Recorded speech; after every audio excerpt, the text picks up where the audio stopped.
একদিকে মোশাররফ করিম, অন্যদিকে চঞ্চল চৌধুরী। এদের যে কোনো একজন স্ক্রিনে থাকলেই সিনেমা জমে ক্ষীর হয়ে যায়। সেখানে বনলতা এক্সপ্রেসে দুজনকে একই সঙ্গে পেয়েছে দর্শকরা। মোশাররফ ও চঞ্চলও অভিনয়ের দ্যুতি ছড়িয়ে দর্শকদের সোনালি সেই দিনগুলোতে ফিরিয়ে নিয়েছেন। এক যুগ আগে তারা একসঙ্গে অভিনয় করেছিলেন বিখ্যাত সিনেমা টেলিভিশনে, আর 2 দশক আগে অর্থাৎ 20 বছর আগে সর্বপ্রথম তাদের দেখা গিয়েছিল রূপকথার গল্প ছবিতে।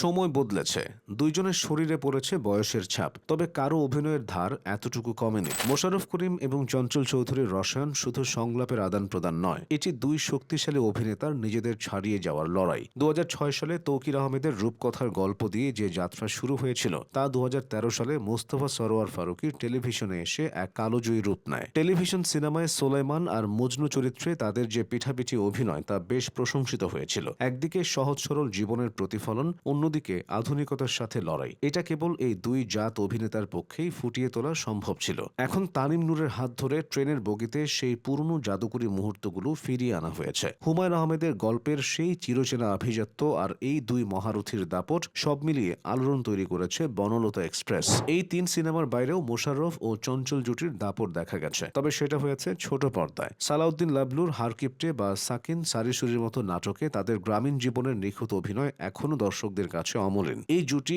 এতটা বিশেষ হওয়ার প্রধান কারণ হলো তাদের মধ্যকার এক অদ্ভুত ও বিরল বোঝাপড়া। মোশাররফ করিম যখন কোনো চরিত্রে মিশে যান, চঞ্চল চৌধুরী তখন সেই চরিত্রের পাল্টা জবাব দেন নিখুঁত দক্ষতায়। ভবের হাট থেকে শুরু করে বহু নাটকে তাদের এই যুগলবন্দি দর্শকদের দেখিয়েছে দুইজন তুখুর অভিনেতা কিভাবে একে অপরকে ছাড়িয়ে যাওয়ার চেষ্টা না করে বরং একে অন্যকে পূর্ণতা দিতে পারেন। পর্দায় তাদের উপস্থিতি এতটাই শক্তিশালী যে পাশাপাশি দাঁড়ালে অন্য সব চরিত্র যেন মুহূর্তেই ম্লান হয়ে যায়। তারা কেবল স্ক্রিপ্টের সংলাপ বলেন না, চোখের ইশারায় বা শারীরিক ভঙ্গিতে এমন এক আবহ তৈরি করেন যা কোনো অভিনয়ের পাঠ্য বইয়ের চেয়ে কম নয়। মোশাররফ করিমের অভিনয়ের সিগনেচার স্টাইল হলো তার শব্দের ব্যবহার ও বডি ল্যাঙ্গুয়েজ, যা খুব সহজেই সাধারণ মানুষের মনে জায়গা করে নেয়। অন্যদিকে চঞ্চল চৌধুরী নিজেকে ভেঙে নতুন করে গড়তে পছন্দ করেন, তার চরিত্রের গভীরতা দর্শককে ভাবিয়ে তোলে। এই দুই ভিন্ন ধারার অভিনয় শৈলী যখন একত্রে কাজ করে তখন তা হয়ে ওঠে স্বয়ংসম্পূর্ণ। তাদের ক্যারিয়ারের শুরুর দিকে দর্শকরা দেখেছে গ্রামীণ সব চরিত্র, তবে এখন এসেছে ভিন্নতা। অনেক সময় দেখা যায় দুজন বড় তারকা একসাথে কাজ করতে গেলে পর্দার পেছনে